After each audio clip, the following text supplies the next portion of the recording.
Hey, what's up guys? So we're here to check out Pagan online now that the game has finally launched in its official release, because previously when we covered it a few months back it was in early access.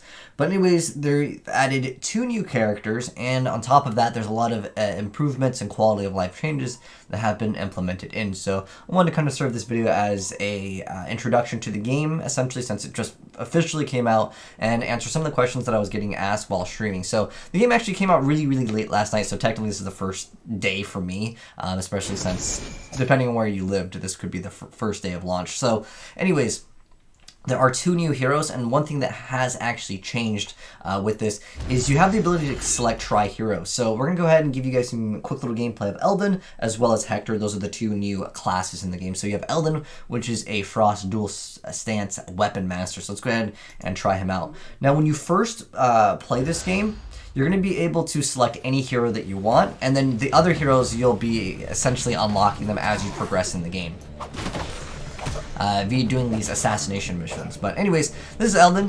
His left click is going to be a melee, and his right click is going to be a ranged attack that kind of like shoots a icicle at the enemies.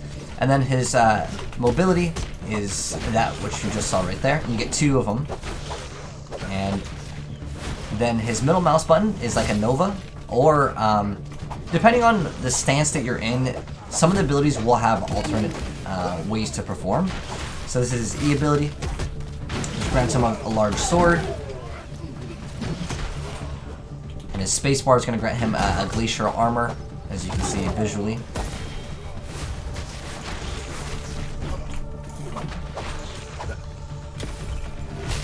And then if you're in another stance, he's going to create this like icicle nova, if you want to call it that. We'll wait for these things to stop falling down on us. And this is his like ultimate, which is a giant like glacial hammer, or the longest cooldown ability. I know sometimes people call it ultimate, but like it's usually the F ability is like the longest cooldown, and it costs usually like something hefty. In this case, it's gonna actually cost 60 of our 100 mana here, so hefty price.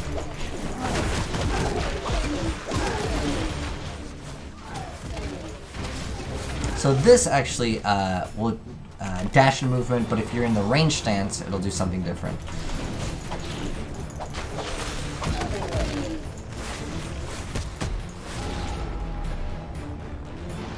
But yeah, there's a lot more to this character, but again, I just wanted to kind of go over a brief overview of him. Go ahead and do a giant hammer.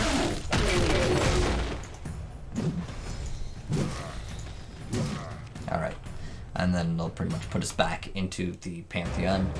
And then I'll go ahead and, like I said, talk about more of the newer things that recently got changed. So there is a loot filter, and I think one of the most important things that a lot of people were looking forward to is being able to use your mouse to move. So unlike most action RPGs where you would click to move, in this game you use WASD. You can also use a controller, but for the most part, people really wanted to be able to click to move. I've actually gotten really used to the WASD, so that's what I'm going to do for the gameplay here. But let's go ahead and showcase off new gameplay of the other hero, and then we'll talk a little bit more about, again, the newer changes. So this is Hector, and if you guys are wondering, because I did get this question asked, which hero should I unlock in the very beginning, I would try them all out. You will have Istok, Anya, and King Witch.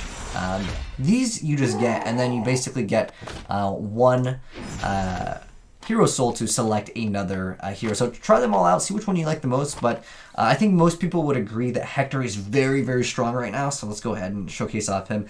He's got like this giant like cannon that he can enter, and it just melts things super fast. But this is Hector, so you can see his basic left attack, and then his right attack, it's like a charged up shot, and then his mobility is a dash, and then the middle mouse button throws down a item that you can detonate by shooting it. And then with E, you can actually throw a rat. And then with spacebar, you can go ahead and throw some like oil on the ground, and it will slow the target down. And then his ultimate ability, which is the turret that like just absolutely melts. We'll use it here in a second in a bigger group, so you guys can see how strong it is. through, and then we'll go ahead and use this, and you can see it melts super fast.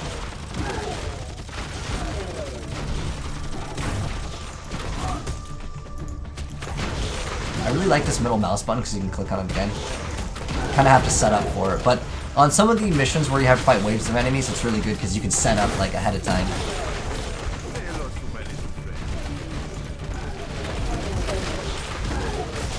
So he's almost like an engineer class, if you will.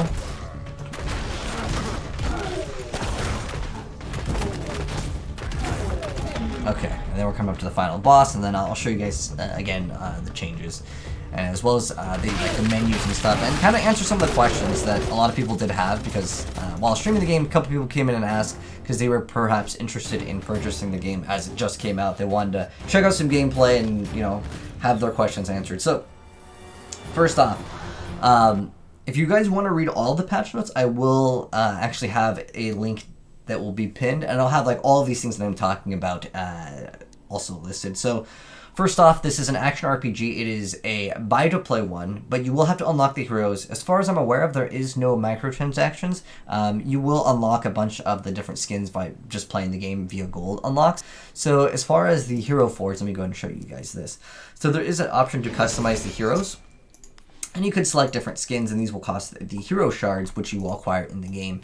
At the moment, I don't believe there is a way to purchase any of the heroes via like real currency. There's also these pets that they do give you bonuses, but the dragon pet that we have, where it has movement speed bonus, which you would normally think this could affect gameplay, but it's only out of combat. So during combat, obviously, it won't be doing anything. There's one that gives you gold drop chance. I wouldn't say at least these two would impact the game. Again, this is non-combat movement speed, so I don't think that they would impact the game that much. But there's also these different little emotes and certain other things that you get, and you can change the color for some gold. Again, gold is something you'll just acquire in the game, but these other heroes, you will have to again unlock them via getting the shards, which will be specific missions.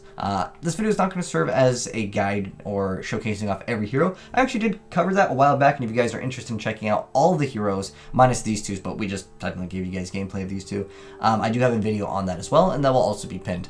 But as far as crafting in this game, it's relatively simple, and I'll go ahead and show you the crafting and the abilities, which is something I want to get into. So here's the abilities page. I just started out the game again. Previously, they did wipe the servers before, of course, the fully launched version of the game, but technically they had a few days early that you could play, and you would still keep your character. But this was before Hector came out, otherwise I would have unlocked Hector first. Anyways, so you have your skills over here, and I'll go over some of my skills. We'll show you guys some more gameplay.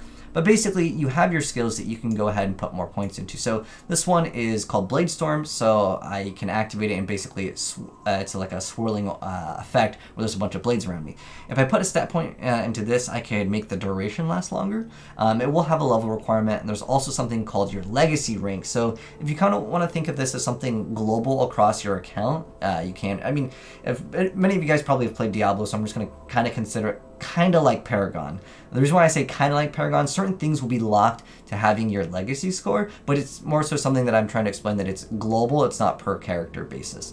But yeah, Blade Storm, you can increase the duration, and then like there's like I guess a bigger node, if you will. And it says after expending Blade Storm, recast it once more to contract and stun all enemies for 5 seconds. So again, the bigger nodes will change the ability a little bit more, but the smaller ones will just change something where it'll either increase the damage, duration, cooldown, certain things like that. So again, this will extend the range. And then the final one. So my character is a little bit different. They have these tarot cards, and basically how it works is I throw down a tarot card and it RNGs a certain color, and depending on the color, a lot of the abilities will do different things depending on the color. But there is some more customization, is what I want to say, compared to the previous version of the game that I did play. A lot of the stuff was more so just flat out increased damage, but now they have these bigger, I guess, notables in the skill tree.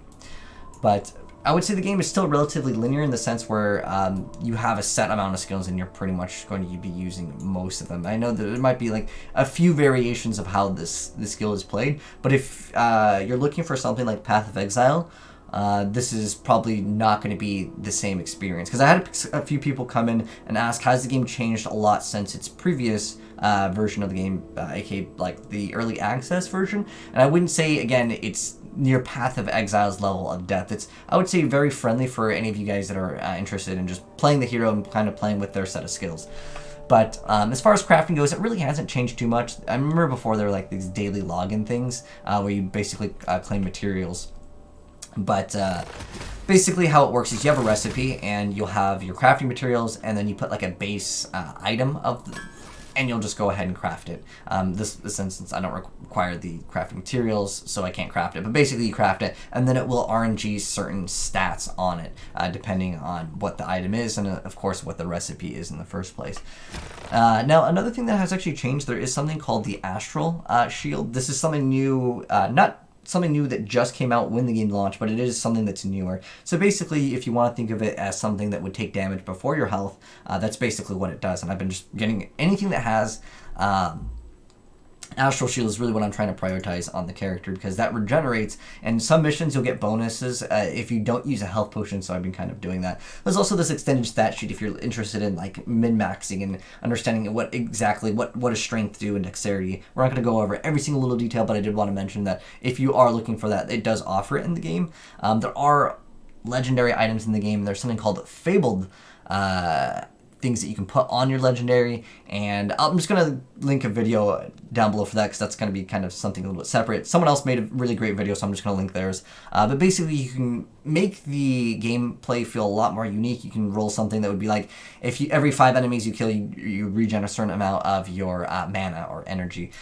So that would be something that would actually change the gameplay. There are these things called the School of Magic, so if you want to think of it kind of like a set in Diablo, you can kind of think of it like that. But basically, you have this overworld here. Actually, you know what? We should go over every single one. So we briefly showed crafting.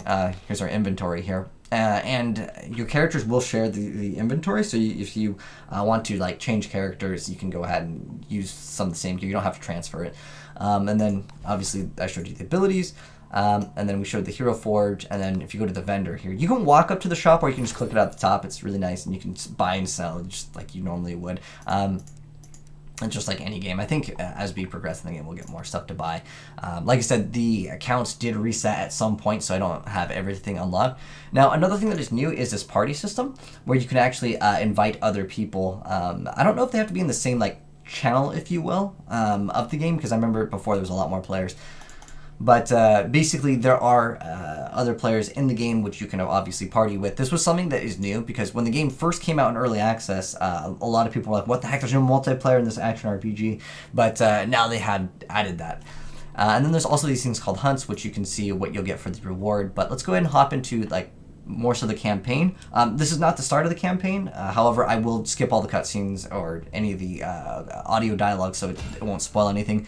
But as far as the gameplay goes, I have not completed the game. However, they have added new quests, new bosses, and stuff. However, most of the stuff hasn't really changed since its previous iteration. Let's go ahead and open up this chest over here. Oh, okay, so important things that have actually changed in the gameplay here. So you can see there's auto pickup on loot, which is something that I think a lot of people complain about. But yeah, there's a loot filter. You can go ahead and change that. And then in the, is it under character movement control? So you can use the mouse pointer. Like I said, you can use a controller, or you can use the WASD. This was a huge change that I think a lot of people will appreciate. But I just got so used to it in this game that it's fine. So this is a different character. This is Masha. She throws a card. She can teleport towards the card. It will not ignore unit collision. It used to. This was a change too that has been added in. So this is my left click. My right click will do a little spin attack. Depending on what we have for the cards, it can change some of the skills. But there's a potion there, and you can refill your potions every time you either go back, or once in a while there will be things that will drop them. So this is one of our other abilities. This is the Blade Storm, and again, depending on the color that you will have different card. So with the red card, it makes the next ability will deal double damage and a random elemental type. So that could actually improve some of the stuff that would give you like flat like fire % damage. So you can activate that too and get some mana. dodge those. And just progress. And as far as the map goes, you can see the points of interest. Basically, there'll be a few different things. Actually, did we get the chest there? There's supposed to be a chest, I think, over here. Some chests, by the way, will be... okay, this one, we just got to open it. Some of them will be timed to how fast you can actually kill the enemies. And then, like I said, since I have the loot auto pickup and some of the loot filter options on, there will be certain items that will just go straight to our inventory. Your inventory does fill up quite fast, so once in a while, make sure you go ahead and vendor off your stuff.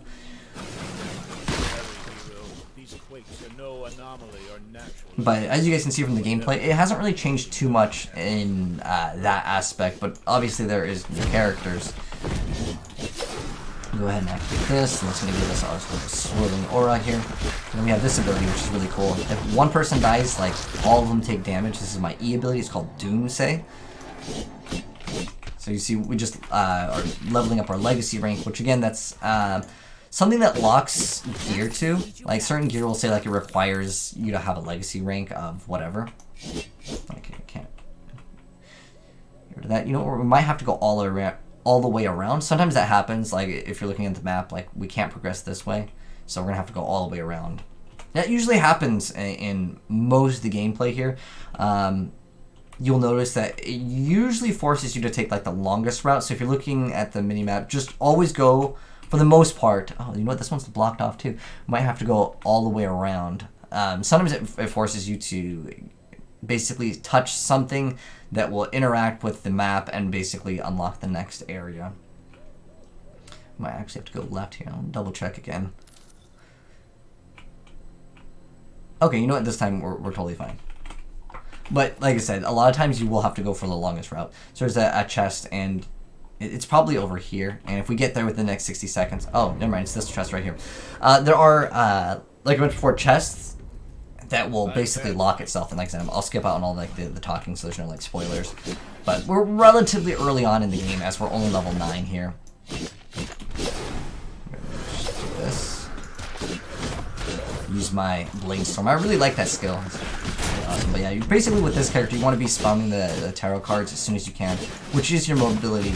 But like I said, I would say that unless there's like a modifier on it, it's been kind of nerfed, because before it ignored unit collision. Like wherever it was, it would teleport me there. But if there's something that blocks the path, it doesn't let me go there anymore. So now you can see my Blade Storm is yellow, and it previously was white. This enemy, hopefully that's the level. Oh, we need to actually kill this guy really fast, if possible. And our middle mouse button actually can stun enemies here. I don't know if we can kill it in 6 seconds, but if we can get that chest. You can see what happens when the chest gets locked over here. See, it says locked 4 seconds ago. Too bad. I'm gonna pop a potion here. And in the top left, there sometimes will be like bonuses. It'll be like, don't take more than this amount of damage. Don't use a potion. But like I said, the Astral Shield is something that is a newer mechanic. And it's something that does regenerate while we're not taking damage. Oh, there we go.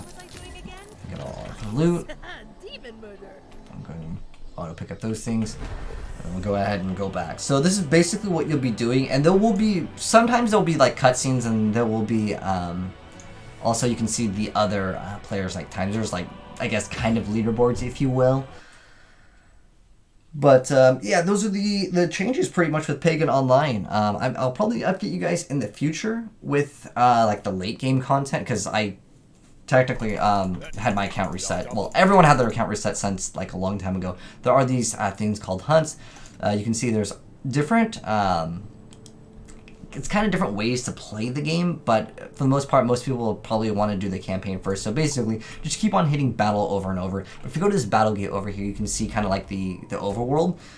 So there's not a world where you basically walk in. It's basically, everything is instanced by just like selecting it and then just hitting battle. But you can see the, whoops, you have to click on it again. If you click out of whatever quest that you're in, like if I want to go back, it'll, basically put me out of the menu here. So basically, you can see that there are several different acts over here. I haven't completed everything, but basically just start going all along it, and you'll complete it. And you can see that there are different rewards and there's different difficulties, but I believe you have to finish you have to finish certain difficulties to unlock everything. Actually, can I move around the map? Well, I guess you can select via here. I don't know if this is a newer change, but I'm not going to change things too much. Yeah, that is what is actually changed with Pagan Online that I think a lot of you guys had questions about.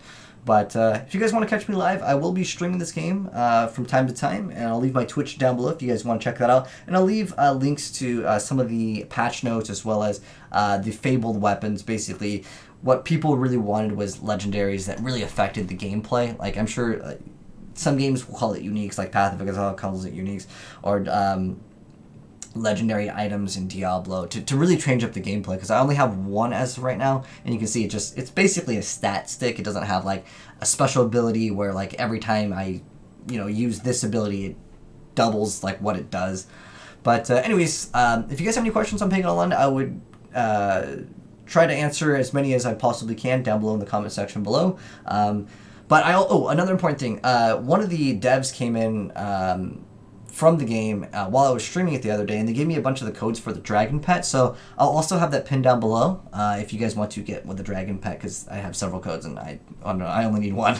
But anyways, if you guys do want that, check the pinned comment in the box below. But anyways, let me know what you guys think of Pagan Online. But to answer your question, okay, this was a question that I got asked several times. Is this game worth it? I would say I really need to play the game a little bit more. But again, some people ask, is this game as deep as Path of Exile? Because I think some people really like a lot of customization and some people really like the simplicity. I would consider this game more simple than complex as far as the action RPG genre goes, because basically as far as the abilities go, you only have a few set of abilities compared to some games that just kind of have all the abilities, like Path of Exile. Basically, you have the gem system where anyone can use anything for the most part, and you can kind of customize your character in the sense in basically changing up like how the skill interacts. Usually just increasing like the damage, range, with cooldown, like small little bonuses. But there are these. This is what essentially is the build differences, where you're able to once again be able to get like a larger node, if you will. But I'd say I have to play the game a little bit more. But anyways, thanks for watching, guys. Have a good one, and hopefully you guys enjoyed the video. And if you want to see anything else in this game, let me know down below, and I'll try to cover it later in a future video. But thanks for watching, guys. Have a good one, and I'm signing out. Peace.